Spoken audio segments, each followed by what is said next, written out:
Welcome everyone. Today we open Chapter 12, called Sales and Sales Returns.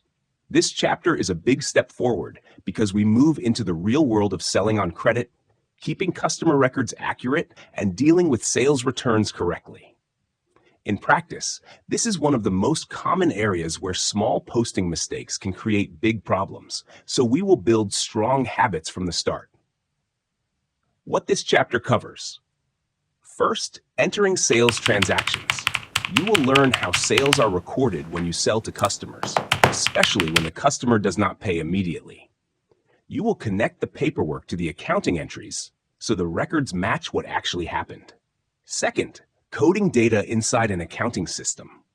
The book emphasizes that accounting systems often use codes for customers, products, and transaction types. You will see why a coding system matters, how it supports double entry, and how it helps you enter transactions consistently and quickly with fewer errors. Third, recording sales and returns, including sales tax. You will record credit sales and understand how they affect trade receivables, meaning the amounts customers owe. You will deal with sales tax and learn how it flows into the correct sales tax general ledger account where applicable. You will practice entering the two key documents used in credit sales: sales invoices issued to customers, credit notes issued to customers for returns or allowances. The chapter also uses a scenario called gourmet supplies. It is a wholesaler selling different categories of goods. Everything is subject to sales tax, and the sales tax rate used in the scenario is 20%. This gives you a realistic setting to practice coding, invoicing, and recording returns. Exam recommendation for this chapter: train yourself to read an invoice or credit note and immediately ask, what is the net amount? What is the sales tax? And what is the total? Be very clear on the direction of double entry for credit sales and for sales returns, because the exam often tests this with short document-based questions. Always keep customer balances logical. After a credit note, the customer owes less, so your receivable should reduce. That is our roadmap for Chapter 12. In the next step, we will start with how to enter sales transactions in a clean, exam-ready way. We are starting Lesson 1, called Entering Sales Transactions. In plain classroom language, this lesson answers one practical question: how does a business get a sale from a real-life document into the accounting system accurately, completely, and in a way that produces useful information? The book makes a key point right at the start. The way transactions are entered depends on the accounting system the business uses. So, do not imagine there is only one correct method. In the exam, you must be comfortable with the logic behind different methods, because the question might describe one system and ask you what happens next. Now we will do Lesson 1.1, Analyzing Sales. Before we touch the steps, I want you to understand what the book is trying to achieve here, because the page can feel short and confusing. The book is not giving you 3 different topics. It is giving you one topic, shown in 3 versions of how a business might record and analyze sales, depending on the system they use. So think like this. First version: manual invoice first, then enter it into the system. Second version: you type key data and the system produces the invoice for you. Third version: the system is integrated with sales orders and dispatch. Then it produces the invoice and records everything. Introduction: what analyzing sales means. When the book says sales may be analyzed into different categories, it is teaching you a business thinking skill, not just a bookkeeping skill. Analyzing sales means this: we do not only record one total sales figure. We also classify sales into useful groups so the business can understand what it is selling and how well each type of sale is performing. Examples of categories a business might use: by product type, such as crockery, glassware, electrical appliances, sundry; by customer type, such as trade customers versus cash customers; by region, such as North area versus South area; by sales staff, such as salesperson A versus salesperson B; by department, such as online sales versus shop sales. Now, the book says something very important. In addition to the date, invoice number, customer name, net total, sales tax, and gross total, It is common for the net value of the sales to be analyzed into categories. Why the net value, not the gross value? Because sales tax is not the business's income. The business collects it on behalf of the tax authority. So when managers want to measure real sales performance, they focus on the net value, meaning the value before sales tax. So you should keep this clear in your mind. Net total means sales value before sales tax. Sales tax is the tax amount charged. Gross total means net total plus sales tax. Now we go step by step. Step 1. Sales invoices are coded with the customer name, sales code, etc. What does coded mean here? Coding means adding labels or identifiers so the sale can be classified correctly when it is entered into the system. Two kinds of coding are happening at the same time. First, customer identification. The invoice must clearly show which customer the sale belongs to. For example, customer name, customer account number, if the system uses numbers. Second, sales analysis coding. The invoice also needs a sales code, meaning a category code that tells the system what type of sale it is. For example, crockery code, glassware code, electrical appliances code, sundry code. Coding is the bridge between an invoice and a report. If you code wrongly, the total sales may still be correct, but the sales by category report will be wrong. That is dangerous because management decisions will be based on wrong information. Step 2. The details on invoices are keyed into the computer using a keyboard and the display screen, basically the computer terminal where data is entered and viewed. This step is the data entry stage. It is where the invoice moves from paper to the accounting system. What details are normally entered? Date, invoice number, customer account, the amounts, meaning net total, sales tax, and gross total. The sales code, so the sale is analyzed into the correct category. Most student mistakes happen here, not because the student does not know double entry, but because the student mixes net and gross, or chooses the wrong code. So build this habit. Before you enter anything, say out loud, net, then tax, then gross, and confirm the correct sales code. Step 3. One report the computer can produce might be a listing of sales invoices and credit notes for a particular day. This step explains why the system wants coding and accurate data entry. It is not only to store transactions, it is to produce reports. A daily listing of sales invoices and credit notes is useful for two main reasons. First reason, completeness checking. The business can compare invoices issued today with invoices entered today. If an invoice was issued but not entered, sales are understated and the customer account is wrong. Second reason, quick review and control. A daily list helps the business spot unusual items, such as an unusually high invoice, a large number of credit notes, missing invoice numbers, which might suggest an invoice was skipped. This is exactly the kind of simple control that exam questions like to test, because it shows you understand real business record keeping, not only journal entries. Exam recommendation for just this section. When the exam mentions analyzing sales into categories, you should immediately write or think. Use codes, enter net and tax correctly, and produce listings or reports to check and summarize. Class, now we are on the next part of Lesson 1.1. This is the part where the book says, most businesses want to save themselves the duplicated work of preparing invoices and then typing the same invoice details into the computer. So the book introduces a smarter idea. A receivables ledger package that produces invoices itself. Let us make this very clear in everyday accounting office language. Why this section exists, the real-life problem.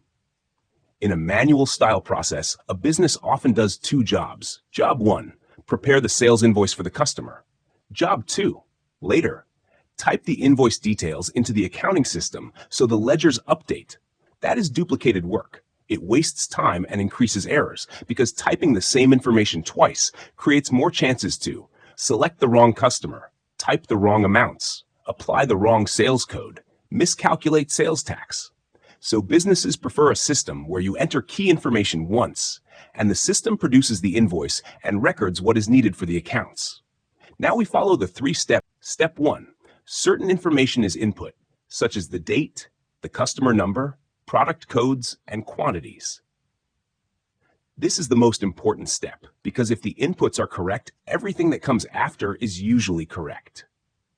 What does input certain information mean in practice? You are not typing a full invoice line by line like you would on paper. Instead, you type the key facts that drive the invoice. Typical inputs include the date. This tells the system which accounting period the sale belongs to. It also helps produce daily or monthly sales listings. The customer number. This is crucial. In a computer system, the customer number links to the customer master record, which contains customer name and address, credit terms, such as how many days to pay, sales tax status, where applicable, any agreed discounts, the customer's account in the receivables ledger. The customer number is like the customer's identity card in the system. It prevents confusion between customers with similar names. Product codes. Product codes link to product records, which often contain product description, selling price or price list, sales category or sales analysis code, sales tax code where applicable, sometimes stock information if the system is integrated, quantities. This is simply how many units of each product the customer is buying. So you can imagine the data entry like this. Choose the customer, choose the products, enter the quantities, confirm the date. Step 2. The computer package will use this information to produce invoices. Now the system takes your inputs and builds the invoice automatically. What the system does behind the scenes, it pulls the customer name and address from the customer record. It pulls product descriptions and prices from the product list. It calculates line totals, discounts if any, and the net total. It calculates sales tax where applicable. It produces the gross total, meaning net total plus sales tax. It prints or generates the invoice in a standard format. Why this is better than manual invoice preparation? It is faster because you are not rewriting information. It is more accurate because the system calculates totals consistently. It is more consistent because every invoice looks the same and uses the same rules. It reduces disputes because pricing and tax are applied from approved system settings. Teacher talk moment. Notice the control advantage. If prices and tax rules are stored in the system, a staff member cannot easily guess a price or apply the wrong tax rate. Step 3. The package will collect the information on the invoices and credit notes needed to record sales and sales returns in the general ledger. This sentence is short in the book, but it is extremely important. Let us expand it slowly. When the system produces an invoice, it does not only create a document for the customer, it also stores the accounting information needed to update the ledgers. What information does it collect for the general ledger? For a normal sales invoice, the system collects enough data to post entries like sales income in the general ledger. This is the net value of the sale. Sales tax liability, where applicable. This is the tax collected on behalf of the tax authority. Trade receivables in the receivables ledger and reflected in the general ledger control account. This is the amount the customer owes, usually the gross total. Now the book also mentions credit notes. A credit note is issued when goods are returned or when the business gives an allowance, such as a price reduction after the invoice. For a credit note, the system collects information to record sales returns, meaning a reduction in sales, and it updates the customer balance. So for sales returns, the system typically records sales returns or a reduction of sales in the general ledger. This is based on the net value of the return. Sales tax adjustment where applicable. If the original sale had sales tax, the return reduces the tax the business owes. Trade receivables reduction. The customer now owes less, so their balance must reduce. Teacher talk moment. This is why the book says the package collects information from both invoices and credit notes. Sales increase what the customer owes. Returns reduce what the customer owes. The system must capture both correctly. A simple classroom example, just to make the process real. Imagine a customer buys 10 units of an item. In this package system, you input the date, customer number, product code, and quantity 10. The system produces the invoice with net, sales tax where applicable, and gross. The system stores the posting information, so sales and receivables update automatically. If the customer later returns 2 units, you raise a credit note for quantity 2. The system produces the credit note, the system posts the sales return, and reduces the customer balance. So the same system handles both directions, sales and returns. Class, now we're on the last third part of Lesson 1.1, Analyzing Sales. This is the part about an integrated computer system. Big idea first. In very simple words, some businesses use a computer system where 2 things are linked together. 1, the system for recording inventories of goods held. 2, the system for processing sales orders. When the book says integrated, it means the systems talk to each other, so information entered once can be reused later. This reduces duplicated work and reduces mistakes. In this kind of system, the invoice is not the first thing that happens. The order happens first, then the dispatch, then the invoice is produced automatically, and then reports are produced. Now let us walk through the 4 steps, slowly and clearly. Step 1. Enter and record the customer's order in the sales order processing system. The book calls this the SOP system, meaning sales order processing. What is happening in real life? A customer places an order. The business must capture the details of what the customer wants. What information is usually keyed in? Customer details, often through a customer number, order date, goods requested, using product codes or item descriptions, quantities ordered, prices, usually pulled automatically from a price list, delivery details, such as delivery address and requested delivery date, any discounts or special terms if they apply. What the system produces at this stage, the system can produce an order acknowledgement form to send to the customer. What is an order acknowledgement? It is a confirmation message or document that says, "We received your order. Here is what you ordered. Here are the quantities and expected delivery details." Step 2. Record the dispatch details when the goods are sent out and link them to the order number. Dispatch means the goods are sent to the customer. This step is crucial because in many businesses, what was ordered is not always exactly what was dispatched. For example, the customer ordered 10 units, but only 8 units were available. The customer ordered 3 different items, but 1 item is delayed. Part delivery happens today, and the rest happens later. Step 3. The computer produces the sales invoice using the information it already has about the order. Now the system already has 2 sets of information: the order information, the dispatch information. So it can produce the sales invoice automatically. What the invoice will be based on. In a well-designed system, the invoice is based on dispatch, meaning what actually went out to the customer. What the system does automatically. Brings customer details from the customer record, brings product descriptions and prices from the product record, uses quantities sent from the dispatch record, calculates net amount, calculates sales tax where applicable, produces gross amount, meaning net plus sales tax, records the invoice number, and stores it for later reporting and checking. Teacher talk moment. This is where students must be careful for the exam. In integrated systems, the invoice is produced from existing data. That is the point. It reduces retyping and reduces errors. Step 4. Produce reports of sales and returns for a particular day or a period to give useful information to managers. Now we come back to the analyzing sales goal.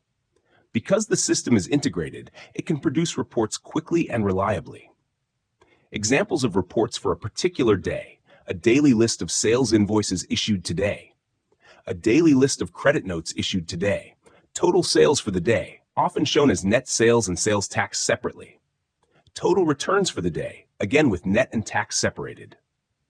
Examples of reports for a period, such as a week or month: sales by product type, such as crockery, glassware, electrical appliances, sundry sales by customer, showing which customers buy the most, sales returns trends, showing which items have the most returns, sales tax totals, where applicable, gross profit reports, if the system also links to inventory cost information. Why managers care about these reports? Because they answer questions like, what is selling well? What is being returned often? Which customer accounts are growing? Whether sales are improving or declining over time. This is the real reason analysis exists. Accounting is not only recording history, it is also producing information for decisions. How to keep the three parts of Lesson 1.1 clear in your mind for the exam. Here is the easiest memory rule. First part, invoices prepared, then entered. Second part, you input key data, and the system produces the invoice. Third part, order is entered, dispatch is recorded, and the system produces the invoice from that information, then reports are produced. Exam recommendation for this third part. 1. If the question mentions orders and dispatch, you should immediately think integrated system and follow these steps in order. 2. Use the word link, meaning dispatch is linked to the order number. Examiners like that logic. 3. Explain why it reduces errors. Invoice is produced from existing recorded information, not retyped. 4. When asked about management information, mention reports for a day and for a period, including sales and returns.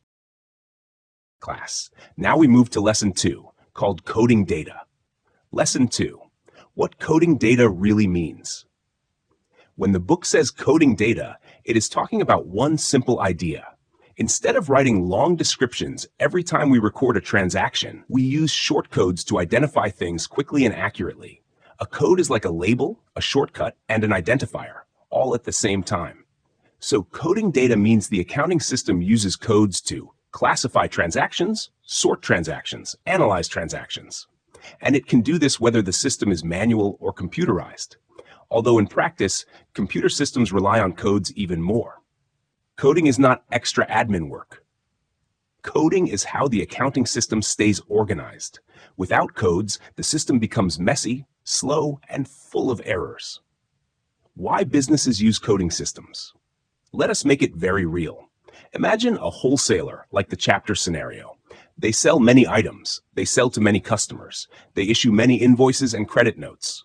They need to know quickly who bought what, which type of goods sold the most, which customers owe money, how much sales tax was charged, where applicable, how much was returned. If every transaction is entered as a long sentence, like sold glassware to customer Ahmad, then data entry is slow, spelling differences create duplicate records, reports become unreliable, searching becomes painful, analysis becomes weak. So coding solves this by using consistent, short identifiers. What sorts of things get coded in a sales system? Even before we go into the detailed code types, I want you to see the main areas where codes normally exist in a sales and receivables environment. Customer coding. Each customer usually has a customer code or customer number. This helps the system find the correct customer account instantly, avoid confusion between customers with similar names, keep a clean receivables ledger, meaning a clean list of who owes money. Product coding. Each product usually has a product code. This helps the system recognize the product quickly, apply the correct price from a price list, place the sale into the correct sales category for analysis, apply the correct tax treatment where applicable. Document numbering codes. Invoices and credit notes usually have reference numbers. This helps the system track completeness, meaning no missing documents. Trace transactions when checking, auditing, or handling customer queries. Sales analysis coding. Sales are often grouped into categories like product groups. A sales code tells the system what type of sale it is, so reports can be produced by category. This is where Lesson 2 links directly back to Lesson 1.1. In Lesson 1.1, we analyzed sales into categories. Lesson 2 explains how we do that in practice. We use codes. How coding improves accuracy and control. Now let us connect coding to internal control, because this is a common exam theme. Coding improves accuracy because codes are shorter than long-written descriptions. Codes reduce typing and spelling mistakes. Codes force standardization, meaning everyone uses the same label for the same thing. Codes help the system validate data. For example, this customer number exists or this product code exists. Coding improves control because the system can check missing document numbers. The system can produce daily listings and period reports faster. The system can trace transactions from invoice to ledger more easily. The system supports segregation of duties, meaning one person can enter, another can review reports. A well-coded system makes errors easier to spot. A poorly coded system hides errors inside messy descriptions. How coding makes reporting possible.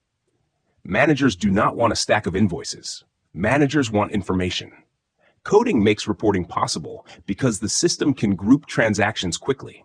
For example, if every invoice line includes a product code and a sales category code, the system can produce sales by product category, sales by customer, sales by day, week, or month, returns by product type, sales tax totals where applicable.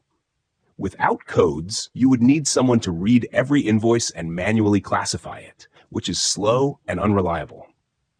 Why this lesson can feel short in the book and the simple way to understand it. The book keeps Lesson 2 short because it assumes you already accept this truth. An accounting system is not only a calculator, it is a database. And databases need consistent labels. Codes are those labels. So your simple mental model should be, codes are the system's language. If you speak the system's language correctly, it records, posts, and reports correctly. If you speak the system's language incorrectly, everything becomes unreliable. Common beginner confusions cleared up. Confusion 1, is coding only for computers? No. Even manual systems can use codes, but computers rely on them more heavily. Confusion 2, is coding only for products? No. Coding can be for customers, products, documents, departments, regions, tax status, and more. Confusion 3, is coding optional? In a proper accounting system, it is not optional. It is built into how the system keeps order. Exam recommendations for Lesson 2. 1. If the exam asks why coding is used, give 3 points to classify, sort, and analyze transactions, to save time and reduce errors, to produce reliable reports for management and control. 2. If the exam asks what might be coded, list examples, customer codes, product codes, invoice and credit note numbers, sales category codes. 3. Always link coding to the receivables ledger and sales analysis. Because in this chapter, the practical reason for coding is accurate customer records and meaningful sales and returns information. All right, class. Now we do only Lesson 2.1, Codes. This section looks short on the page, but it contains a very big idea. So I will expand it into a full classroom explanation, and I will keep it simple and very exam-focused.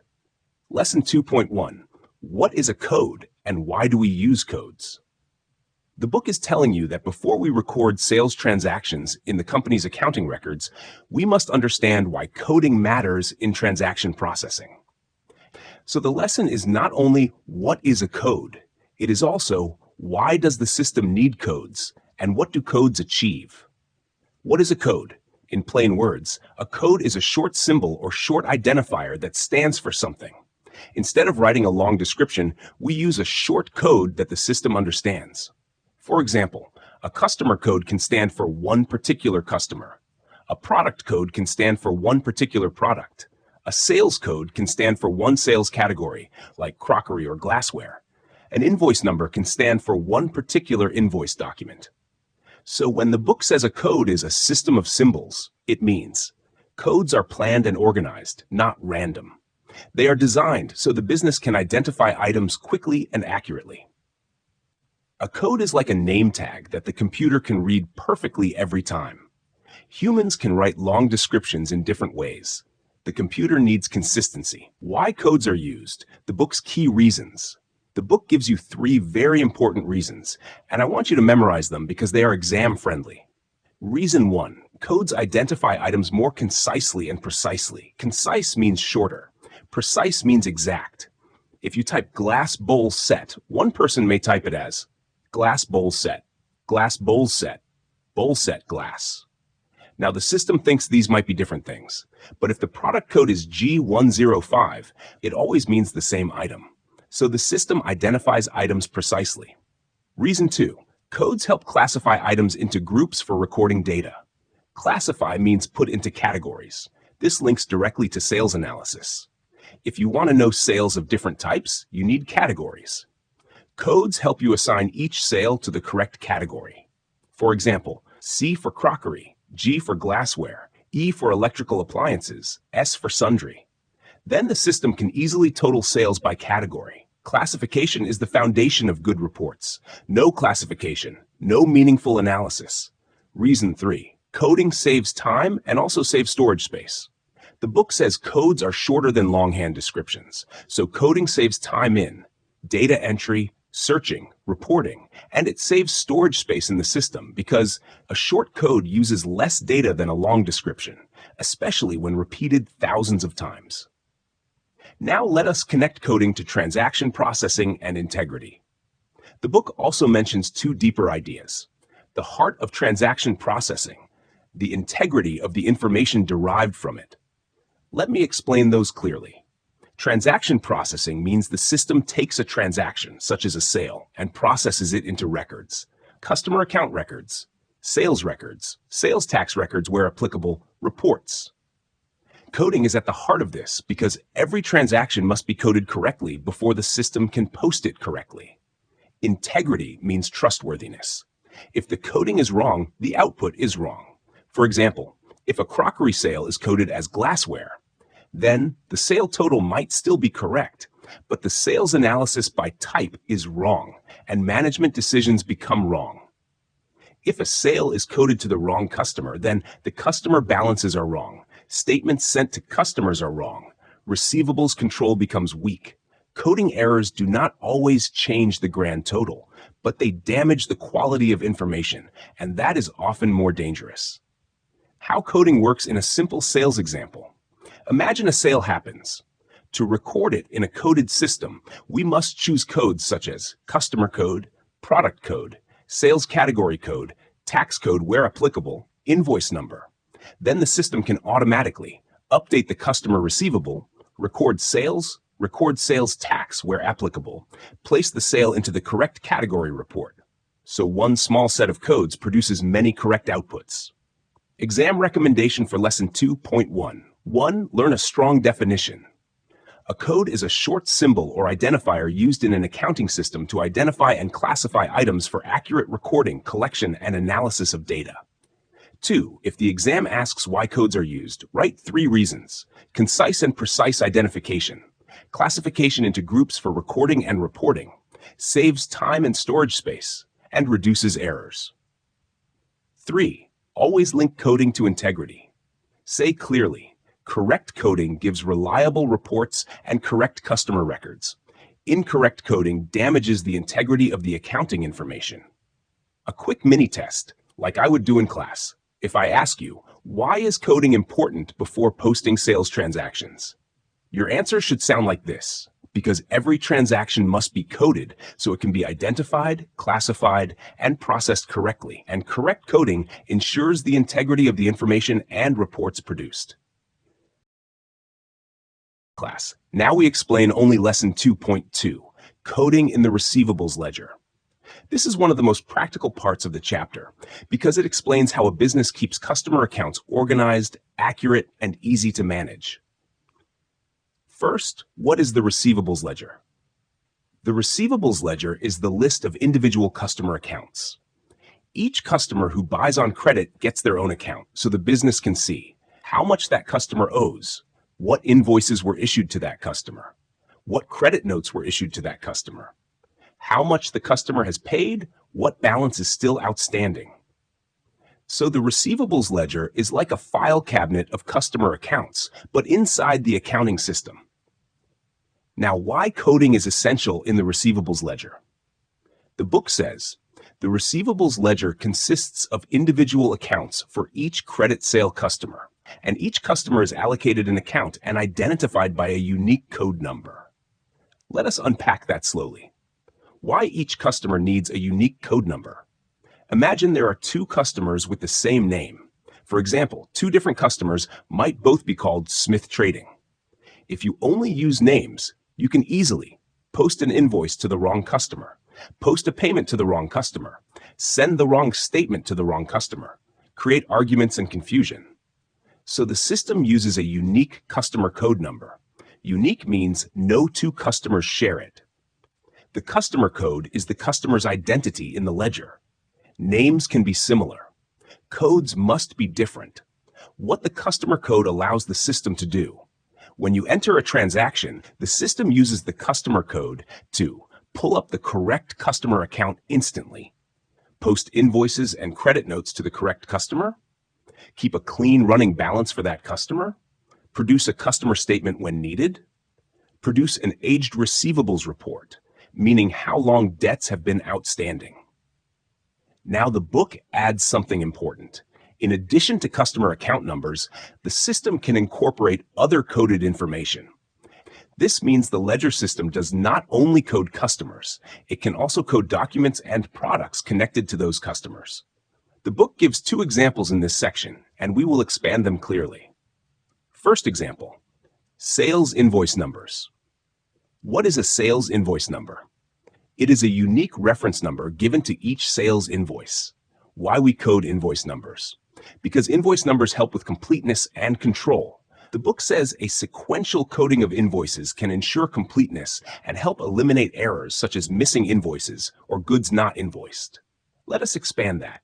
Sequential means in order. For example, invoice number 1001, then 1002, then 1003, and so on. How sequential invoice numbers ensure completeness? If your invoice numbers run 1001, 1002, 1003, 1004, then you expect to see all of them in the system.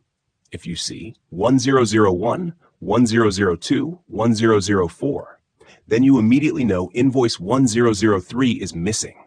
That missing number is a red flag. It could mean the invoice was not entered, the invoice was not issued correctly, a document is lost, or in a worse situation, someone is hiding a transaction. Sequential numbering is a simple but powerful internal control. How invoice numbers help eliminate goods not invoiced. Imagine goods were sent out to a customer, but nobody produced an invoice. That is lost revenue. In a controlled system, staff can reconcile dispatch records to invoice numbers issued. If something was dispatched but there is no invoice number linked to it, the system highlights the problem. So invoice numbering supports completeness of sales. Second example, product code numbers. Now the book says that a sales system can incorporate a product identification code. It gives the idea that a customer may buy more than one type of product. Without product codes, the system cannot easily identify what products were sold, and it cannot analyze sales properly. So what does a product code do inside the receivables and sales system? 1. It identifies exactly which product was sold. This helps prevent confusion between similar items. 2. It supports correct posting and analysis. The system can post the sale to the correct sales category because product codes can link to product group, sales analysis category, tax code where applicable. 3. It supports reporting across the whole system. The book says separate identification of products enables transactions to be correctly posted, not just in the receivables ledger, but also in all relevant accounts in the general ledger. Let us make that clear. The receivables ledger is customer-focused, but the general ledger is business-wide. If the product code is linked to a sales category, then when you record the invoice, the customer account updates in the receivables ledger, and at the same time, the correct sales category updates in the general ledger. That is how coding makes the whole system consistent. A simple classroom example to connect it all. Imagine a customer with code C205 buys items with product codes G110 for glassware, C102 for crockery. The invoice has its own invoice number, like I1007. When you enter this invoice, you select customer code C205, so it posts to the correct customer account. You enter invoice number I1007, so the transaction can be traced and checked. You enter product codes G110 and C102, so sales can be analyzed by type. The system can produce reports like sales by product type and customer balances. That is the power of coding in the receivables ledger. Common beginner mistakes in this area. Mistake 1. Using the wrong customer code. This posts the whole invoice to the wrong customer. It is a serious error. Mistake 2. Skipping or duplicating invoice numbers. This breaks the completeness control and creates confusion during checking. Mistake 3. Using the wrong product code. This causes wrong sales analysis and possibly wrong tax treatment where applicable. Exam recommendations for Lesson 2.2. 1. Always mention unique customer codes. If the exam asks how customers are identified in the receivables ledger, say, each customer has an individual account identified by a unique code number. 2. Mention sequential invoice numbers as a control. Say, sequential invoice numbering helps ensure completeness and highlights missing invoices. 3. Mention product codes support correct posting and analysis. Say, product codes identify goods and help post transactions correctly in both the receivables ledger and relevant general ledger accounts. 4. Use the word traceability. Examiners love this idea. Codes allow transactions to be traced from document to ledger to report. Class, now we explain only Lesson 2.3, Sequence Codes. This is a short section in the book, but it is very important because it explains one common way businesses create codes, especially for document numbers like invoice numbers. What is a sequence code? A sequence code is a code that is given in a simple running order. It does not try to describe the item. It does not try to classify the item. It simply gives the next available number in a list. So the main idea is sequence codes are about order, not meaning. If you hear the word sequence, think one after the other. How a sequence code is created. Imagine you start a list today. The first item gets the first number. The next item gets the next number. Then the next item and the next item. So the codes go in a straight line in the exact order they are created, where sequence codes are used in real life. The book highlights that sequence codes are suitable for document numbering, especially invoice numbers. This is very common for sales invoice numbers, credit note numbers, purchase invoice numbers, receipt numbers, order numbers. Why is it so suitable for invoices and credit notes? Because invoices and credit notes must be unique, so you can trace them, complete, meaning you can check that none are missing, easy to file and searchy. A running number does all of that very well. What sequence codes are good at? 1. If invoice numbers run in order, you can spot a missing invoice quickly. For example, if you see invoice 101, then 102, then 104, you immediately know 103 is missing. A gap in the sequence is a warning sign. 2. They reduce duplication. Because each new code is simply the next available number, it is hard to accidentally reuse the same code, especially in a computer system. 3. They are simple and fast. No design complexity. No category decisions. The system just issues the next number. Now we come to the key weakness, and the book says it clearly. Sequence codes make no attempt to classify the item being coded. So if you are coding products, sequence codes are usually not helpful for analysis. Why not? Because the code does not tell you anything about the item. If a product has code 257, you cannot tell what type of product it is, which department it belongs to, whether it is crockery or glassware, whether it is high value or low value. A sequence code answers the question, when was it added, more than it answers, what is it? The book also hints at another weakness. When you add new items, they can only be inserted at the end of the list. This means items that are similar may end up with codes far apart because they were created at different times. So sequence codes do not group similar items together.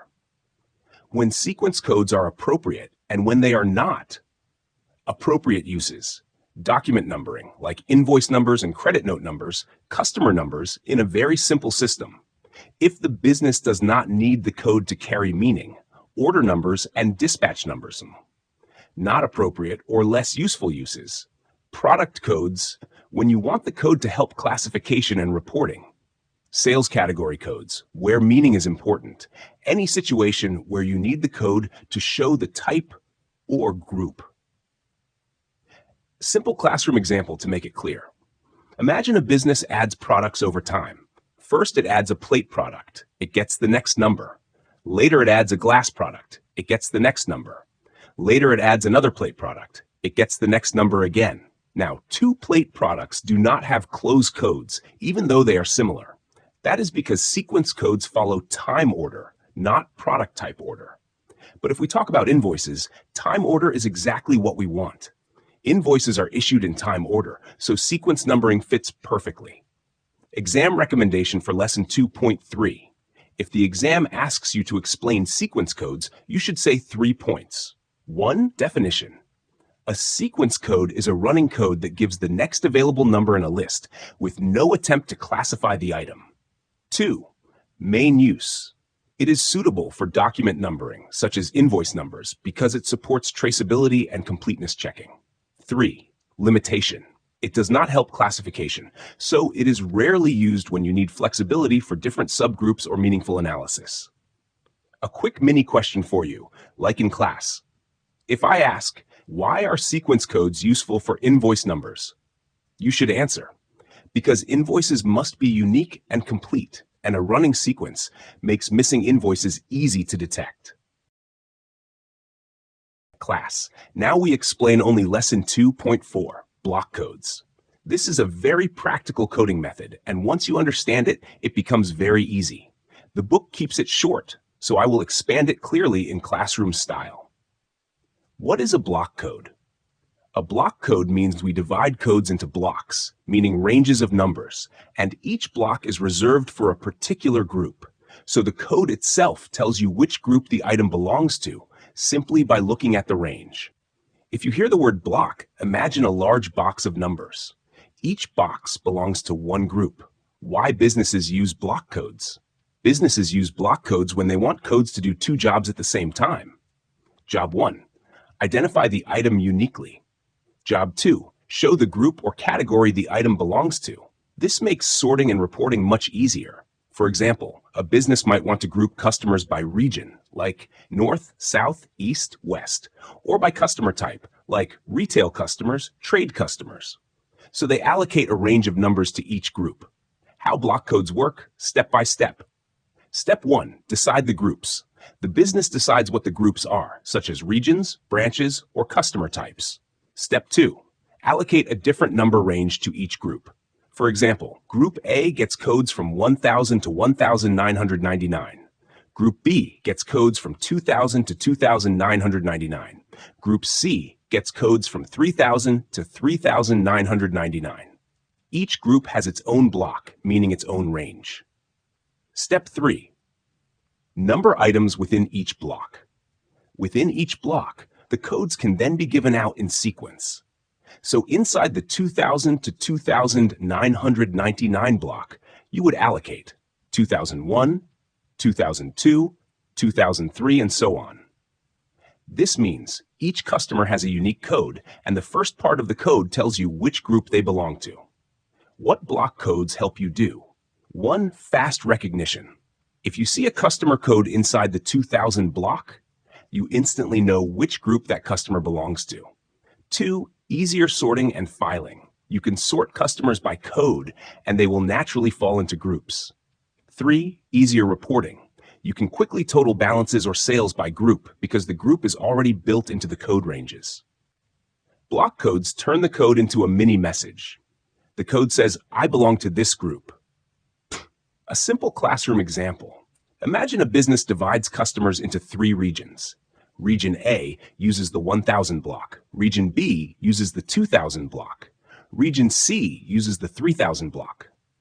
Customer code 1,150 tells you, this customer belongs to Region A. Customer code 2,405 tells you, this customer belongs to Region B. Customer code 3,020 tells you, this customer belongs to Region C. So the code itself supports classification even before you open the customer record. Advantages of block codes in exam language: they make identification and grouping easier. They support analysis by group, such as region or branch. They reduce confusion because similar customers in the same group appear in the same range. They save time in sorting, searching, and reporting. Limitations, so you show deeper understanding. 1. You must plan the block sizes carefully. If you allocate a small range to a group that grows quickly, you might run out of numbers. 2. The system needs control to avoid putting an item in the wrong block. If a customer from Region A is accidentally given a Region B block code, reports by region become wrong. Exam recommendation for Lesson 2.4. If the exam asks you to explain block codes, give these points. 1. Definition. Block codes allocate different ranges of code numbers to different groups of items, and codes within each block are then issued. often in sequence. 2. Purpose. They help classify items into groups and make sorting and reporting easier. 3. Example. Mention customers divided by region, with each region having its own code range. 4. Limitation. Mention the need to plan range sizes to avoid running out of codes. All right, class. Now we explain only lesson 2.5, significant digit codes. This lesson is about a clever way to design codes so that the code itself carries meaning. In other words, when you look at the code, you can already understand something about the item without reading a long description. What is a significant digit code? A significant digit code is a code where one or more digits in the code are meaningful. Meaningful here means part of the code is taken from the description of the item being coded. So the digits are not random. They are chosen so they describe key features of the item. Teacher talk moment. Significant digit means the digit tells you something significant. It is not just a label. It is a mini description. Why businesses use significant digit codes? Businesses use this method because it gives 3 benefits. Benefit 1, easier recognition. If you see the code, you can often guess what the item is. Benefit 2, easier classification. Items with similar features often end up with similar codes, so grouping becomes easier. Benefit 3, better reporting. Because the code includes meaning, the system can sort and analyze quickly. How the book's example works. The book gives an example like this. 5,000 means electric light bulbs. Then it shows codes like 5025, meaning 25 watt, 5040, meaning 40 watt, 5060, meaning 60 watt, 5100, meaning 100 watt. Let us explain what is happening. The first part of the code identifies the broad product type. In the example, 5,000 tells you the product family, electric light bulbs. Then the last part of the code reflects a key feature, which is the wattage. So the digits 25, 40, 60, 100 are significant because they come from the description. 25 watt, 40 watt, 60 watt, 100 watt. Teacher talk moment. So the code is doing 2 jobs. It tells you the type of item, and it tells you a feature of the item. How to read significant digit codes in practice. When you see a significant digit code, train yourself to look for. Part 1, the group identifier. This part tells you the category, like bulbs, glassware, crockery, and so on. Part 2, the descriptive digits. This part tells you something descriptive, like size, wattage, capacity, or model. So you read it like group first, feature second. Why this coding method is useful in sales and inventory systems. Even though we are learning coding in a sales chapter, this method is very common when products are involved. Because in sales systems, product codes help identify what was sold, post sales into the correct sales category, manage inventory records in an integrated system, analyze sales by product types and product features. So significant digit codes can support both the sales reporting side and the inventory control side. Advantages, stated in exam language. Advantage 1. The code is meaningful. It helps humans recognize items quickly and reduces the need to read long descriptions. Advantage 2. It supports grouping items with the same family code can be grouped naturally. Advantage 3. It reduces errors. Because the code has logic, staff can sometimes detect a wrong code by common sense. For example, if a 60-watt bulb has a code ending in 100, you can tell something is wrong. Limitations, so you show deeper understanding. Limitation 1. It needs careful design. You must choose which digits will represent which features. Limitation 2. It can become complicated. If you try to include too many features, codes become long and confusing. Limitation 3. Changes can cause problems. If product features change or new variations are introduced, the coding scheme may need adjustment. For example, if a business introduces a new feature that the old code structure does not capture, the scheme may not fit well. Exam recommendation for lesson 2.5. If the exam asks you to describe significant digit codes, use this simple 3-part answer. 1. Definition. Significant digit codes use digits that are part of the description of the item, so the code carries meaning. 2. Example, a product family code plus digits representing a feature such as wattage or size. 3. Benefit. They help recognition, classification, and analysis. Quick class check question. If I ask, what is the key difference between a sequence code and a significant digit code? You should answer, a sequence code is just the next number in order and carries no meaning, while a significant digit code includes meaningful digits that describe the item. I'll explain Lesson 2.6, Hierarchical Codes, as a classroom lecture. What they are, how the tree structure works, how to read and design the levels, and the key exam points with simple examples. All right, class, now we explain only Lesson 2.6, Hierarchical Codes. This lesson is short in the book, but the idea is powerful. If you understand it, you will understand why many professional coding systems look like levels or layers. What is a hierarchical code? A hierarchical code is a code arranged like a tree structure. That means the code is built in levels. The first part shows the broad group. The next part shows a smaller group inside that broad group. The next part shows an even smaller group inside that smaller group. So each extra level makes the code more specific. If you hear hierarchical, think parent and child. A parent category contains child categories, and child categories can contain smaller child categories. Why businesses like hierarchical codes? Businesses like hierarchical codes because they support reporting at different levels. Managers often want information at different depths. For example, total sales for all products, total sales for one product group, total sales for one specific product inside that group. Hierarchical codes make this easy because the code itself carries the structure. How to read a hierarchical code? Let's imagine a simple tree. Level 1. The top category. This is the broadest category. Level 2, a subcategory. This is a smaller group inside the top category. Level 3, a more detailed subcategory. This is a smaller group inside the level 2 category. So if a code is written with sections, the meaning is first section tells you the main family, second section tells you the branch, third section tells you the leaf. A hierarchical code is like an address, country, then city, then street, then house number. Each part narrows down the location. A book example style idea explained simply. The book mentions a well-known hierarchical example used by libraries, the Universal Decimal Classification System. You do not need to memorize library details for the exam. The point is, it is a tree, and each extra digit gives more detail. So the same concept in business might look like this. 5 could mean business. 5.2 could mean finance, inside business.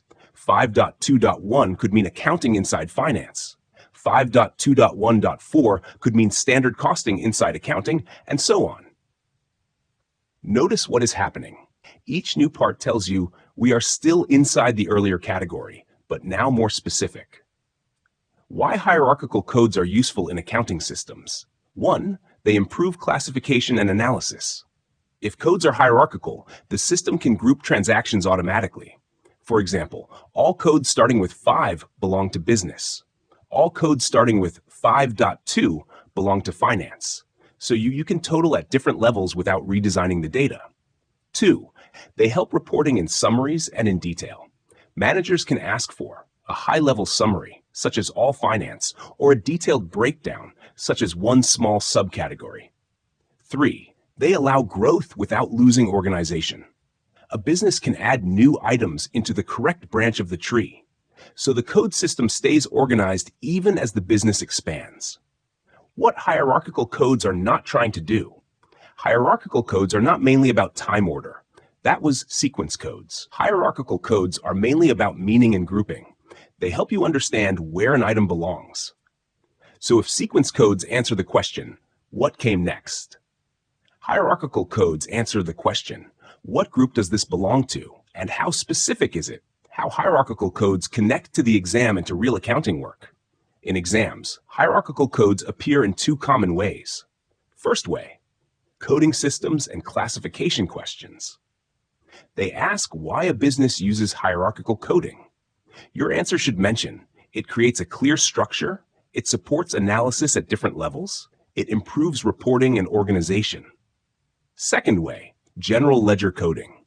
In many businesses, account codes are hierarchical. For example, code starting with 1 might be non-current assets. Code starting with 2 might be current assets. Code starting with 4 might be income. Code starting with 5 might be expenses. Then inside each group, more digits create more specific accounts.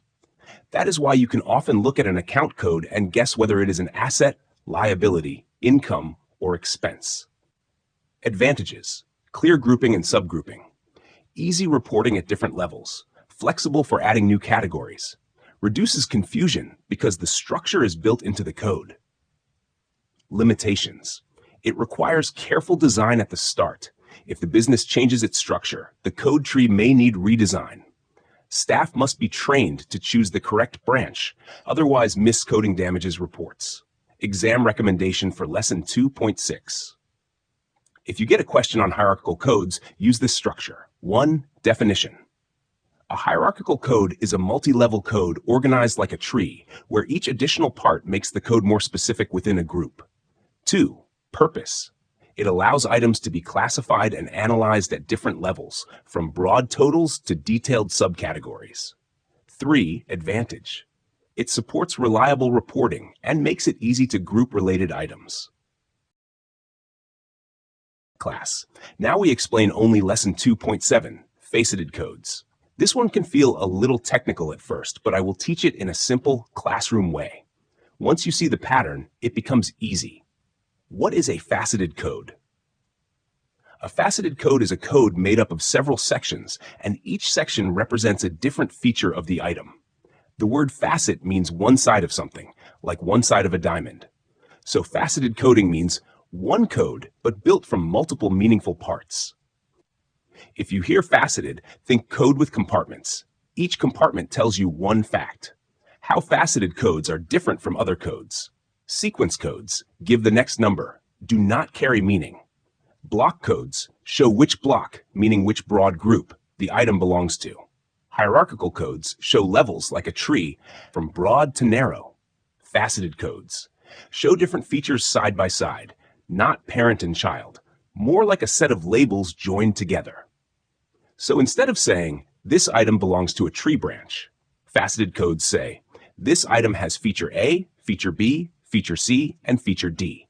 Why businesses use faceted codes?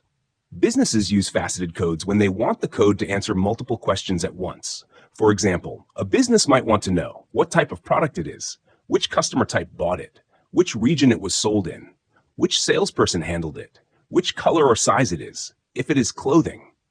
Faceted codes help because you can read the code and see those features immediately. The book's example idea explained clearly. The book gives a clothing store example where a code could be based on garment type, customer type, color, size, style. So imagine a code made of 5 parts. Part 1 could represent garment type. Part 2 could represent customer type. Part 3 could represent color. Part 4 could represent size. Part 5 could represent style. Each part is a facet. Together they describe the item. A simple classroom example, very easy. Let us design a simple faceted code for a clothing item. Facet 1, garment type, 1 means suit, 2 means shirt. Facet 2, customer type, M means man, W means woman. Facet 3, color, B means black, W means white. Facet 4, size, 1 means small, 2 means medium, 3 means large. Facet 5, style, 0, 1 means style 1, 0, 2 means style 2. Now a code like 1MB201 would mean suit for man, black, medium size, style 1. So one code carries multiple meanings. The book also says faceted codes may be entirely numeric. That means instead of letters, they might use numbers for every facet. This is common in large companies where systems prefer numeric codes. Another example the book suggests, expanded clearly. The book mentions that an international company might allocate code numbers for each sales representative on the basis that digit 1 represents continent, digits 2 and 3 represent country, digit 4 represents area, digits 5 and 6 represent the representative's name or identifier. Let us expand that. If the code has 6 digits, each set of digits is a separate facet. Facet 1, continent. Facet 2 and 3, country. Facet 4, area facet 5 and 6, representative. So a code like 206314 could mean continent 2, country 06, area 3, representative 14. Teacher talk moment. You do not need to know which number means which continent in an exam unless the question tells you, but you must understand the idea. Each digit group represents a different feature. Why faceted codes are useful? 1. They allow powerful analysis. Because the code includes multiple features, the system can report sales by continent, sales by country, sales by area, sales by salesperson, all from the code structure. 2. They save time in sorting and filtering. If you want all sales reps in one region, you look for codes with that region digit. If you want all items of a garment type, you look for codes with that garment digit. 3. They support consistency. Because each facet has fixed meaning, staff enter codes in a structured way. Limitations, so you show exam-level understanding. 1. Codes can become long. If you add many facets, the code can become difficult to type and remember. 2. Training is required. Staff must understand what each section means, otherwise miscoding happens. 3. Changes in the business can require redesign. If the company adds new regions, new product types, or new sizes, you might need to adjust the coding scheme. How this links to sales and receivables in this chapter. In sales systems, faceted codes are useful when you want to capture multiple analysis dimensions, such as product type, region, salesperson, customer group. That helps managers understand what is selling, where it is selling, and who is selling it. Exam recommendation for Lesson 2.7. If the exam asks you to explain faceted codes, use this three-part structure. 1. Definition. A faceted code is a code made up of several sections, and each section represents a different feature of the item being coded. 2. Benefit. It allows powerful classification and analysis because different parts of the code identify different attributes, such as region, product type, or salesperson. 3. Limitation. It can be longer and more complex, so it requires careful design and training. A quick class check question. If I say, what makes a faceted code different from a hierarchical code? You should answer. A faceted code combines different independent features in one code, while a hierarchical code shows levels from broad to narrow in a tree structure. All right, class. Now we explain only Lesson 2.8, Coding in the General Ledger. This lesson is extremely important because it connects everything we have learned about coding to the main accounting system, the General Ledger. If you understand this lesson, you will understand how a computer system can take one sales invoice and post it to the correct accounts automatically. First, what is the General Ledger? The General Ledger is the main set of accounts of the business. It contains accounts for assets, liabilities, income, expenses, and sometimes equity or capital. The General Ledger is where the double entry system is summarized for the whole business. So if the receivables ledger is customer-focused, the General Ledger is business-focused. Why we need coding in the General Ledger? In a computer system, the General Ledger accounts are identified by account codes. The system does not want you to type long account names every time, like sales revenue account, trade receivables control account, sales tax payable account. Instead, it uses account codes. So an account code is a unique identifier for a General Ledger account. Account codes are like the addresses of the accounts inside the system. If you choose the wrong address, the posting goes to the wrong place. What General Ledger coding achieves? Coding in the General Ledger helps the business to 1. Post transactions quickly and accurately. When a sales invoice is entered, the system posts to the correct accounts because the codes are already set. 2. Classify accounts into groups. For example, codes can show whether an account is an asset, a liability, an income item, an expense. 3. Produce reports easily. If accounts are coded in a structured way, the system can produce trial balance, statement of profit or loss, statement of financial position, and management reports. 4. Control and consistency. Codes reduce the risk of using different names for the same account. How General Ledger codes are usually structured. The book's main idea is that General Ledger codes are often designed so the first digit, or first few digits, represent the main category. For example, many systems use a pattern like this. Codes starting with 1 are assets. Codes starting with 2 are liabilities. Codes starting with 3 are equity or capital. Codes starting with 4 are income. Codes starting with 5 are expenses. The exact digits can differ between companies. The exam will not usually test your specific digits unless the question gives you a coding scheme. The key idea you must learn is the structure of the code supports grouping. If the first digit tells you the class of account, then the code itself becomes a classification tool. A simple example of what that looks like. Imagine this structure. Assets, 1000 trade receivables control, 1100 inventory. Liabilities, 2000 sales tax payable. Income, 4000 sales revenue, 4100 sales returns. Sometimes returns are kept separate. Expenses, 5000 wages expense, 5100 rent expense. Again, the exact codes are not important here. The logic is what matters. How this links directly to Chapter 12 Sales and Sales Returns. Now let us connect to the chapter topic, because this is where students often get confused. When you record a credit sale, the system must update the general ledger through account codes. A credit sale affects Trade Receivables Control Account. This is an asset account in the general ledger. It represents the total amount owed by all credit customers. Sales Revenue. This is an income account. Sales tax payable, where applicable. This is a liability account because the business owes that tax to the tax authority. So when you enter a sales invoice in the system uses the codes to post Debit Trade Receivables Control, Credit Sales Revenue, Credit Sales Tax Payable, where applicable. Now sales returns, meaning credit notes, are the opposite direction.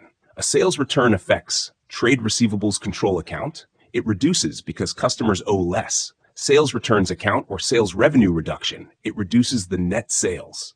Sales tax payable, where applicable. It reduces because less tax is due. So the posting is debit sales returns, debit sales tax payable, where applicable. Credit trade receivables control. If you can say these postings confidently, you have understood how coding supports automatic posting, how the system uses codes in practice. Here is what happens in a well-designed accounting system. Step 1.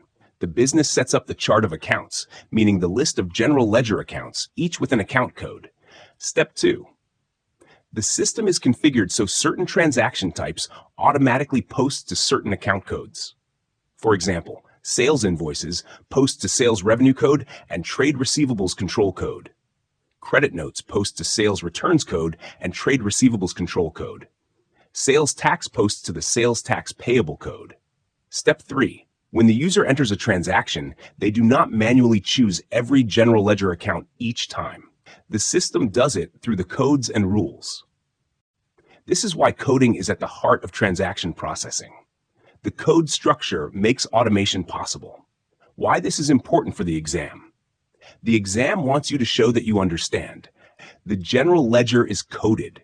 Coded accounts support classification and reporting.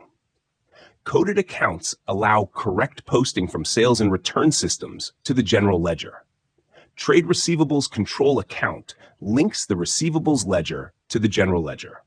So if you see an exam question about a computerized sales system, you should mention that transactions are coded and posted automatically to general ledger accounts identified by account codes. Common student mistakes in this area. Mistake 1. Mixing the receivables ledger with the trade receivables control account. Mistake 2. Treating sales tax as part of sales. Mistake 3. Posting returns like sales.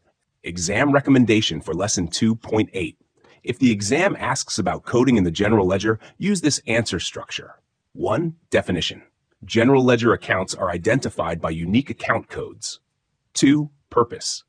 Codes allow quick, accurate posting, support grouping of accounts, and make reporting easy. 3. Link to sales system.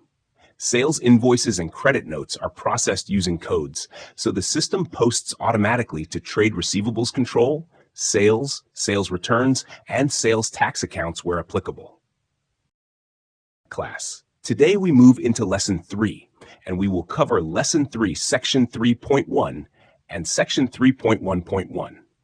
I will teach this as it is usually presented in this chapter, sales tax within the sales system, and how to handle it correctly when recording sales and sales returns. I will keep it very clear because students often find this part short on the page but heavy in the mind. Lesson 3, Sales Tax in Sales and Sales Returns. Lesson 3 is about one big idea. When a business sells goods that are subject to sales tax, the invoice total is not all income. Part of the invoice belongs to the business as sales income. Part of the invoice is sales tax collected on behalf of the tax authority. So we must always separate net amount, meaning sales before sales tax amount, gross amount, meaning net plus sales tax. If you mix these three, your accounts will be wrong. In the exam, this is a common reason students lose easy marks. What sales tax is, in simple terms, sales tax is a tax charged on sales of goods or services where the law requires it. The business charges the customer. The business collects the cash. Then the business pays that tax to the tax authority. So sales tax is not an expense of the customer ledger, and it is not income of the business. It is a liability of the business until it is paid. In general, ledger language, sales tax collected is a liability. Lesson 3.1, How Sales Tax Appears on Documents and in Records. In this section, the book's practical message is, every sales invoice should show net, tax, and gross, and the accounting system must record those parts separately. Let us walk through it like we are in a real accounts office. Step 1. Read the invoice properly. When you look at an invoice, train your eyes to find three figures: net total, sales tax, gross total. Do not rush to post. First, identify which figure is which. Step 2. Understand what the business is really earning. The business earns the net total as sales income. The sales tax is not earned. It is collected. So the business owes that tax onward to the tax authority. Step 3. Understand what the customer owes. The customer owes the gross total because the customer must pay the net amount plus the sales tax amount. So trade receivables increases by the gross total on a credit sale. Step 4. Post correctly to the general ledger. For a credit sale subject to sales tax, the posting logic is debit trade receivables with the gross total, credit sales with the net total, credit sales tax payable with the sales tax amount. This is the clean exam pattern. Gross goes to receivables, net goes to sales, tax goes to the tax account. Now connect this to sales returns. When goods are returned and a credit note is issued, we reverse the sales tax effect as well.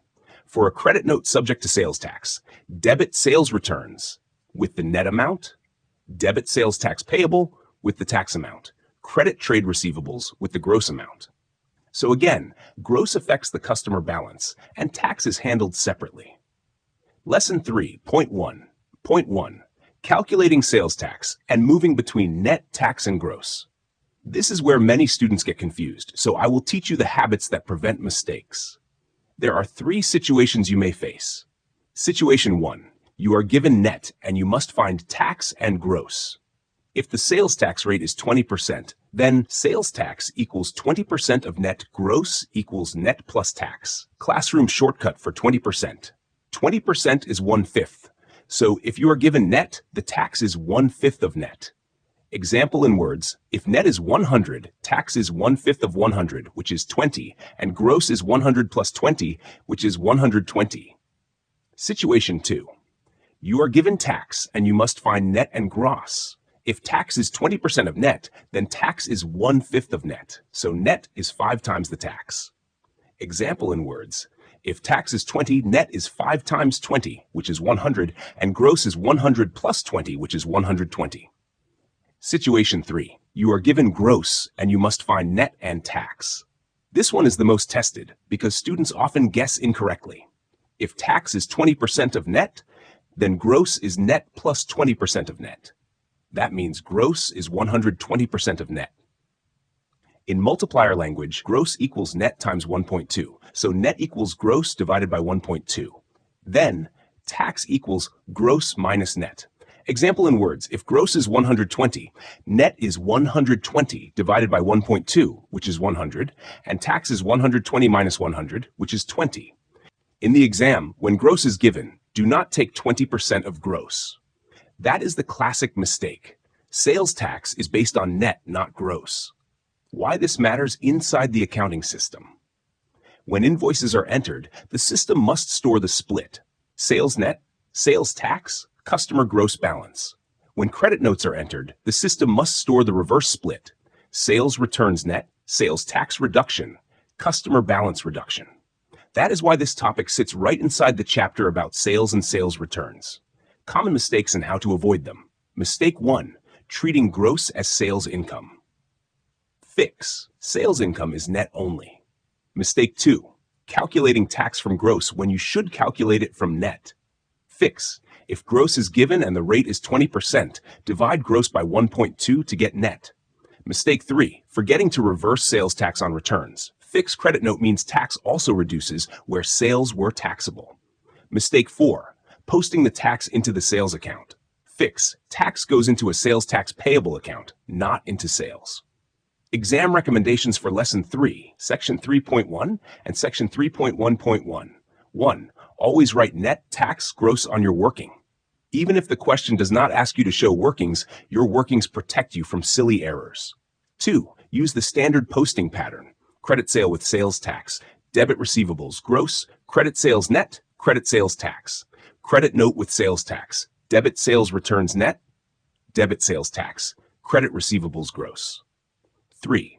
When gross is given, use the division method: net equals gross divided by 1.2 when tax is 20% of net. 4. Explain sales tax as a liability if asked. Sales tax collected is owed to the tax authority, so it is a liability until paid. Lesson 3.1.2. Sales tax. The main message. The business must account to the authorities for the output tax it collects. Output tax means the sales tax charged on sales invoices. So the moment the business charges sales tax, it has created an obligation to pay that amount to the authorities later. That obligation is a liability. Sales tax collected is not profit, it is money held for the authorities. Why the book says the business keeps a sales tax general ledger account. The book says the business keeps a sales tax general ledger account, sometimes called a sales tax control account. The reason is simple. The business needs a separate place to track how much sales tax it owes. Think of it like a container that collects all sales tax charged on sales invoices. At the end of a period, the balance on that account tells you how much sales tax is still payable to the authorities. The book says the sales tax which customers owe to the business is included in the overall amount owed, meaning total trade receivables. This is a key exam point. When you invoice a customer on credit, the customer owes the gross amount. Gross amount means net selling price plus sales tax. So, in the accounting records, trade receivables increases by the gross amount, not the net amount. But, and this is the important part, the gross amount is not all sales income. So we must split the credit into sales income, net, sales tax payable, tax. The double entry, exactly as shown by the book. The book shows the double entry in this form: debit, trade receivables, general ledger account; credit, sales tax, general ledger account; credit, sales account. Let us explain what each line means and why it goes on that side. Debit, trade receivables, general ledger account. Trade receivables is an asset. Assets increase on the debit side. A credit sale increases what customers owe us, so trade receivables increases. And it increases by the gross amount because that is what the customer must pay. Credit sales tax general ledger account. Sales tax account is a liability account. Liabilities increase on the credit side. When we charge sales tax on an invoice, we are increasing the amount we owe to the authorities. So we credit the sales tax general ledger account with the sales tax amount. Credit sales account. Sales is income. Income increases on the credit side. The business earns only the net selling price, not the tax. So we credit the sales account with the net amount. Receivables is gross. Sales is net. Sales tax account is tax. That one sentence will save you many marks. What the lesson is really training you to do in exams: This lesson trains you to do two things. First, to interpret the balance. If the sales tax account has a credit balance at the end of the period, that balance represents a liability, meaning tax payable. Second, to split invoices correctly. Whenever you see a sale with sales tax, you split it into net and tax on the credit side, but keep the debit as gross to receivables. Common exam mistakes to avoid. Mistake 1. Putting gross into sales that overstates sales and overstates profit. Mistake 2. Putting net into receivables that understates the customer balance. Mistake 3. Treating sales tax as income. Sales tax is not income, it is payable. Exam recommendation for Lesson 3.1.2. When you answer any question on this topic, write your response in this order. 1. Say what output tax is, sales tax charged on sales. 2. State the account used to record it. Sales tax general ledger account, also called a sales tax control account. 3. Give the double entry for a credit sale with sales tax. Debit trade receivables, gross credit sales tax account, tax credit sales net.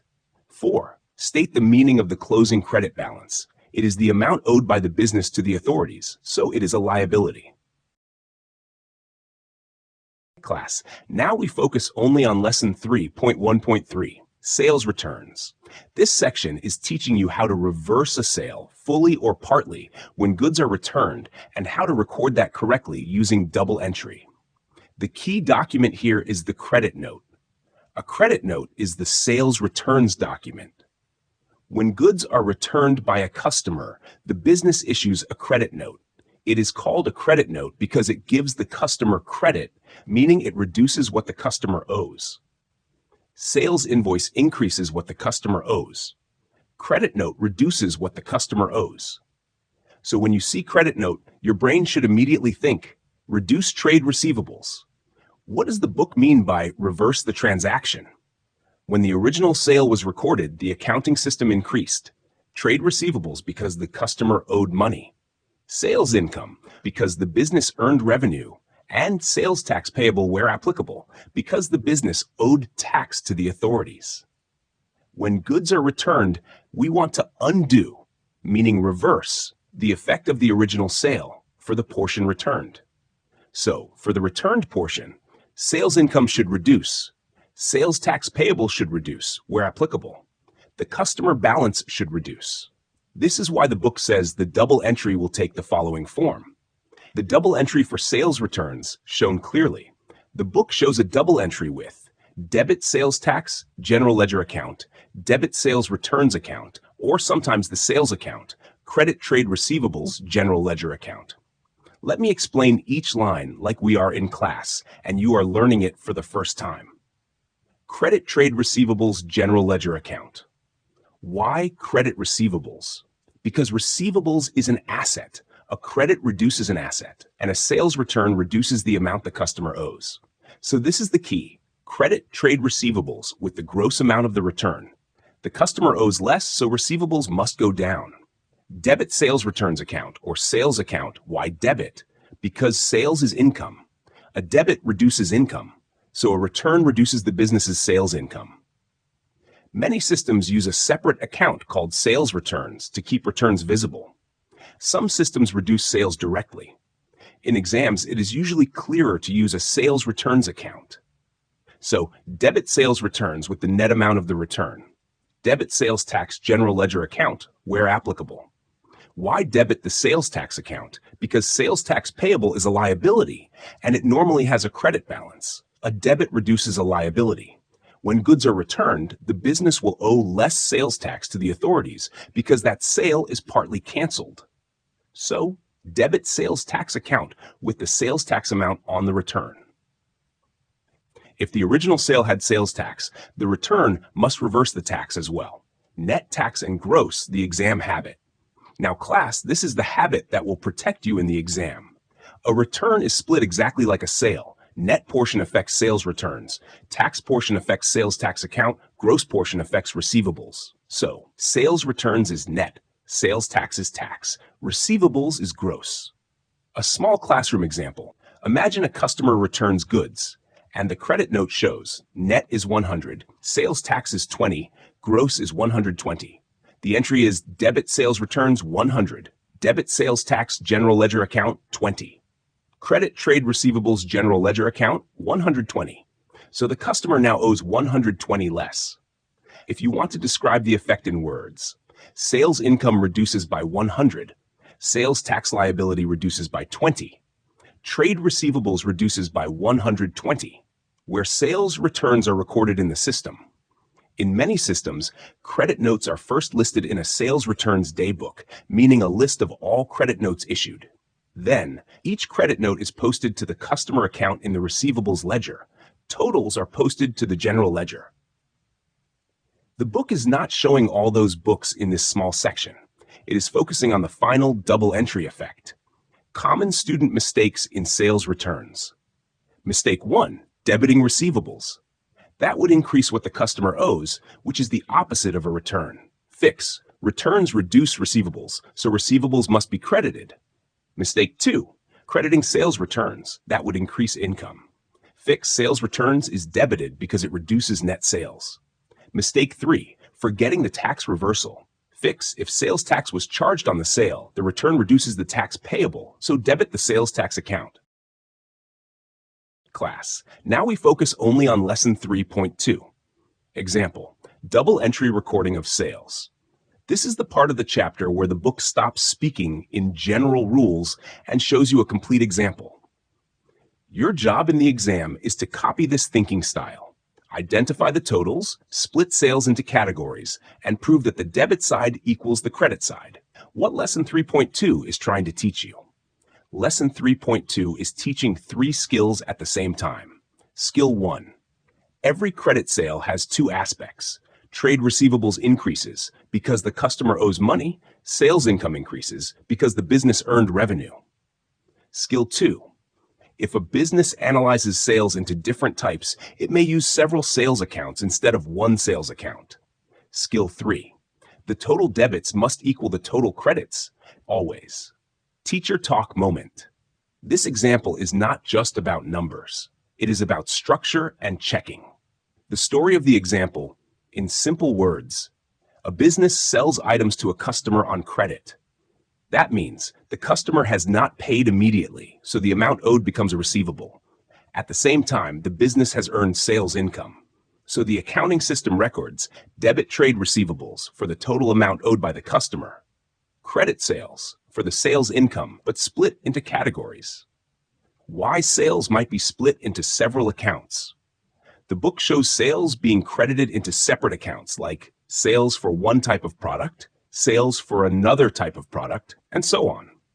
This is exactly the sales analysis idea from earlier in the chapter. Why would a business do this? Because managers want to know the amount of sales of different types. So instead of one big sales account, the business keeps separate sales accounts.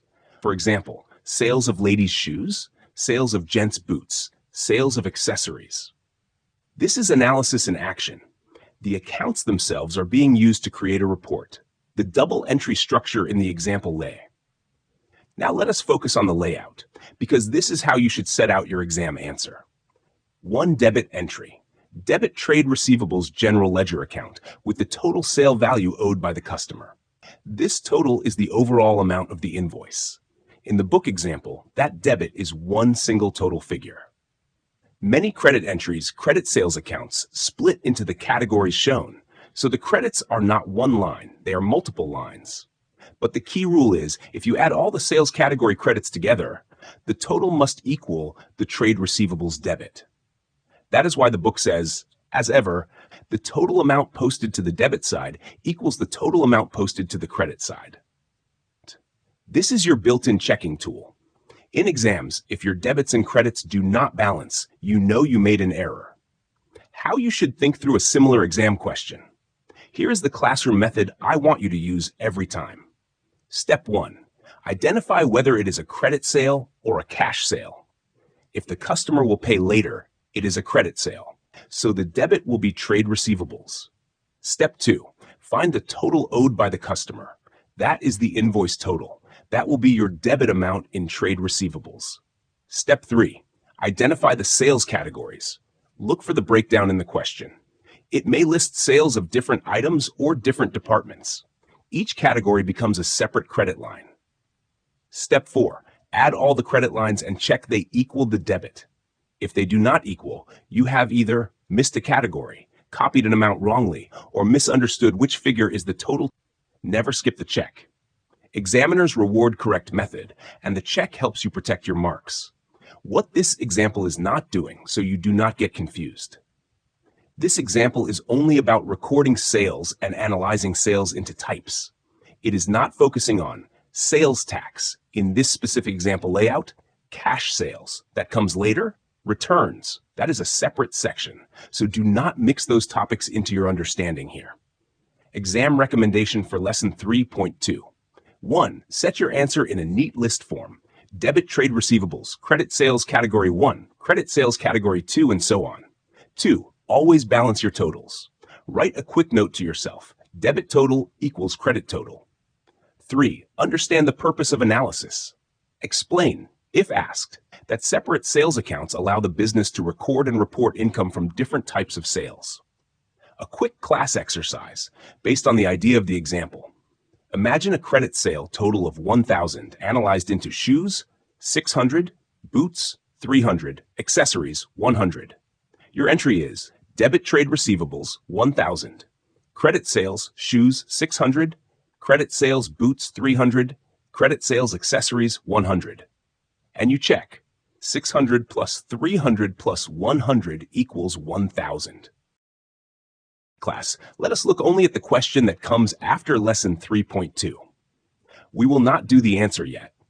Our job right now is to understand exactly what the examiner is asking you to do and how to think about it. Part A of the question, 2 small tasks.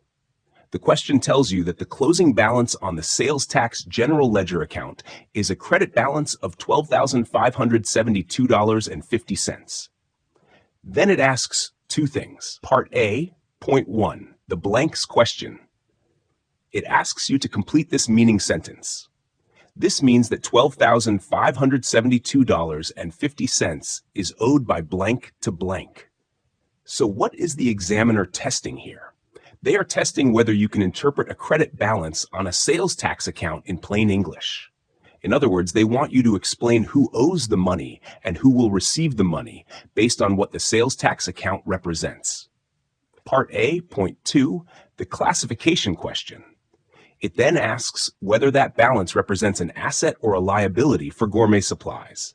So what is the examiner testing here? They are testing whether you understand what kind of account sales tax is and what a credit balance means for that account. Important classroom reminder. This part is not asking you to post a journal entry. It is asking you to interpret a balance. Part B of the question, account type recognition. Now, Part B gives you a small list of general ledger accounts, and next to each account, it tells you whether the closing balance is a credit balance or a debit balance.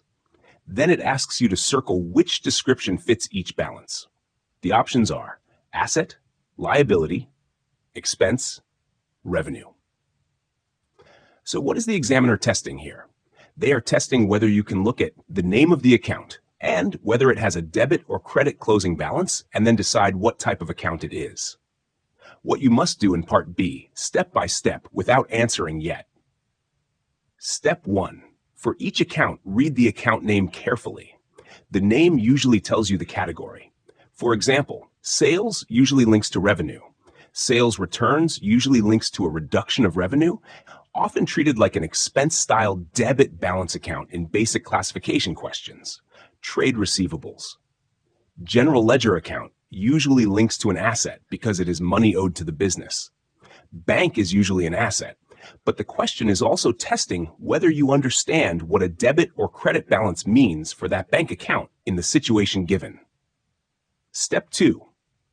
Use the normal balance rule to help you decide. Here are the normal balance patterns you must remember for the exam. Assets normally have debit balances. Liabilities normally have credit balances. Income or revenue normally has credit balances. Expenses normally have debit balances. This question is basically a fast classification test. It checks whether you know what debit and credit balances usually look like for each type of account. Step 3. When something looks strange, do not panic. The examiner sometimes includes something that makes you think. For example, if you see an account that you think is an asset, but it shows a credit balance, you should pause and think, what would a credit balance mean in that account? Is it an overdraft or a contra situation? Do not answer it now. Just remember that this is why they give you the debit or credit information. What a perfect exam response looks like for this question. Part A. You do two things. Interpret the sales tax credit balance by explaining who owes whom. Classify it as asset or liability for the business. Part B. For each account listed, you select one of asset, liability, expense, revenue, and you base that choice on account name plus debit or credit balance. Class, now we explain only the answer, and we will explain why each line is correct. Part A, point 1. Answer says $12,572.50 is owed by Gourmet Supplies to the authorities. Why this is correct. This amount is the closing credit balance on the sales tax general ledger account, sometimes called the sales tax control account. A credit balance on the sales tax account means the business has collected sales tax from customers and it has not yet paid it over to the tax authority. So the business owes that money to the authorities. That is why the wording is owed by the business to the authorities. Part A, point 2. Answer says the credit balance on the sales tax control account represents a liability for Gourmet Supplies. Why this is correct. A liability is something the business owes to someone else. Sales tax collected is not the business's income. It is money collected for the tax authority. Until the business pays it, it remains an amount payable, meaning a liability. So the sales tax account showing a credit balance is showing an amount owed, therefore it is a liability. Part B.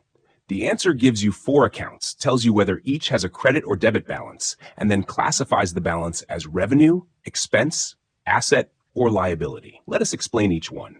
1. Sales account. Answer says credit balance, revenue. Why this is correct. Sales is an income account.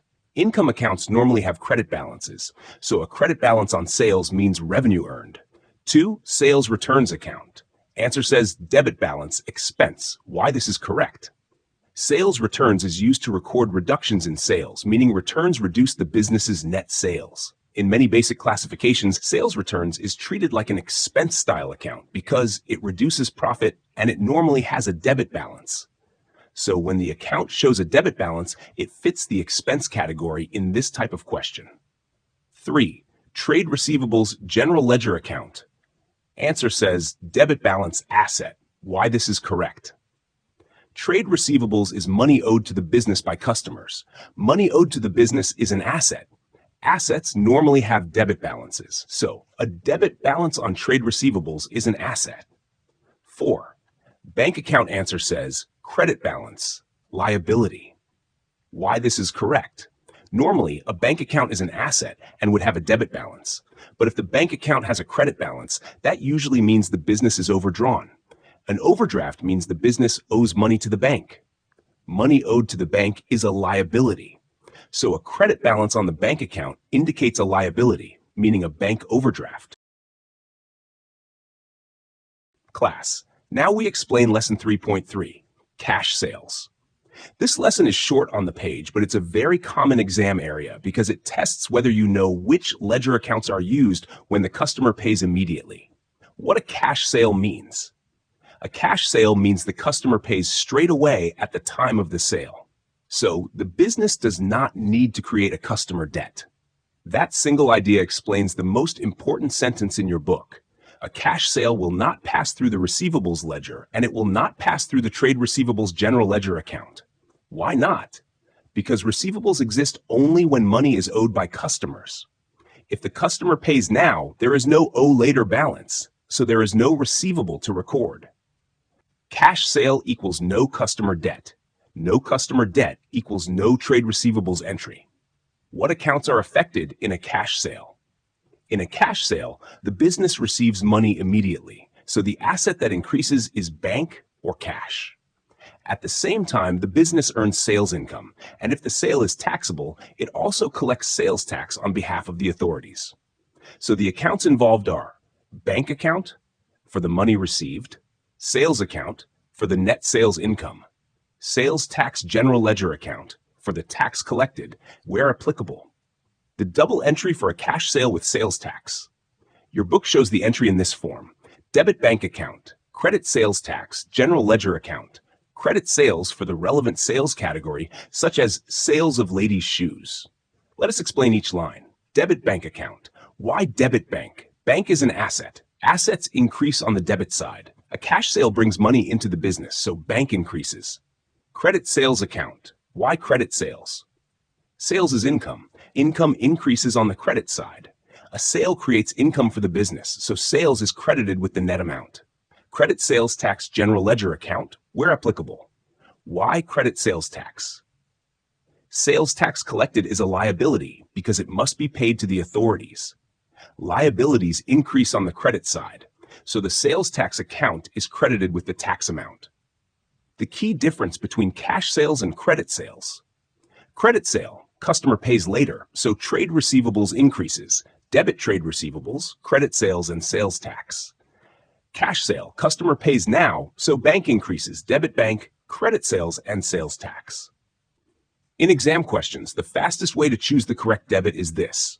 If the customer pays now, debit bank. If the customer pays later, debit trade receivables. Where cash sales are recorded, in simple system terms. A business usually records cash sales through a cash register system or point of sale system, a bank deposit record, and then the totals are posted into the general ledger.